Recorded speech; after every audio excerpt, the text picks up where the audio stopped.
రాయచోటిలోని వైఎస్ఆర్సీపీ జిల్లా కార్యాలయంలో రాష్ట్ర అధికార ప్రతినిధి మాజీ ఎమ్మెల్యే హిందూపురం పార్లమెంటరీ పరిశీలకుడు రమేష్ కుమార్ రెడ్డి విలేకరుల సమావేశం నిర్వహించారు।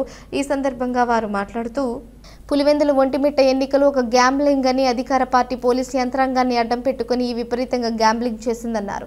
శ్రీకాకుళం నుంచి చిత్తూరు దాకా తెలంగాణ రాష్ట్రంలో సైతం రూపాయికి ₹2 గ్యాంబ్లింగ్ చేశారు। దీంతో మితిమీరిన పోలీస్ యాక్షన్, మితిమీరిన గూండాయిజం, మితిమీరిన రౌడీ మోకలు బయట ప్రాంతాల నుంచి పోలింగ్ కేంద్రాల వద్ద ఉండి స్థానికేతరులను ఓటు వేయకుండా భయభ్రాంతులకు గురి చేశారన్నారు। తెలుగుదేశం పార్టీ పైశాచిక ఆనందం పొందడానికి ఈ ఎన్నికలు నిర్వహించారన్నారు। అందరికీ నమస్కారం। నిన్న కడప జిల్లాలో 2 జడ్పీ స్థానాలకు ఎన్నికలు జరగడం మనందరం చూసాం।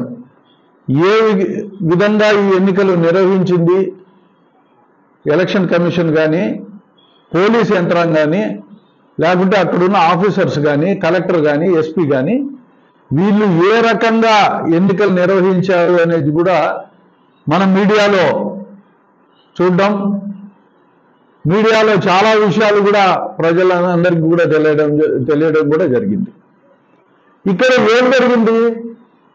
ఎన్నికలు సజావుగా 2 జెడ్పీటీసీ స్థానాలకు కూడా నిర్వహించలేని దుస్థితిలో కడప జిల్లాలో ఉండే యంత్రాంగం ఉంది। అంటే ఈ ఎస్పీ కానీ, కలెక్టర్ కానీ ఒక 2 స్థానాల్లో బందోబస్తులు కరెక్ట్గా పెట్టి స్థానికుల చేత ఓటు వేయించలేని దుస్థితికి వచ్చినారంటే ఇంతకంటే అవమానమైన పరిస్థితి ఏమన్నా ఉందా? ఇదొక కుట్రలో భాగము ఈ ఎన్నిక।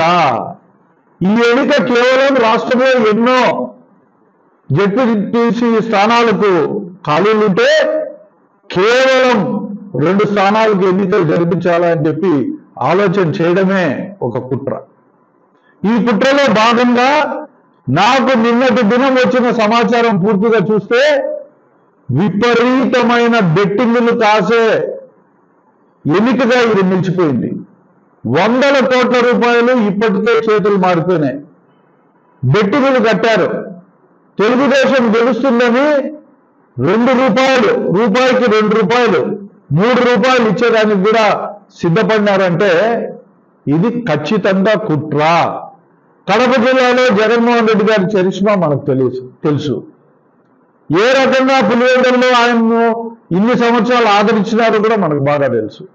ఒంటిమిట్టలో ఇంతవరకు తెలుగుదేశం గెలిచిన సందర్భాలు లేవు। ఇటు జరిగిన 3 ఎలక్షన్లలో కూడా వైఎస్ఆర్సీపీనే గెలిచింది। నిన్న జరిగిన ఎన్నికల్లో కూడా అక్కడ దాదాపు 2000 చిల్లర పైచిలకు మెజారిటీ వచ్చింది। శాసనసభ ఎన్నికల్లో పులివెందులలో కూడా మెజారిటీలు వచ్చినాయి। ఇదొక ఫెయిల్యూర్ ప్రభుత్వం అని గడిచిన 14 నెలల్లో ఎంతో ప్రాచుర్యం సంపాదించుకుంది గవర్నమెంట్।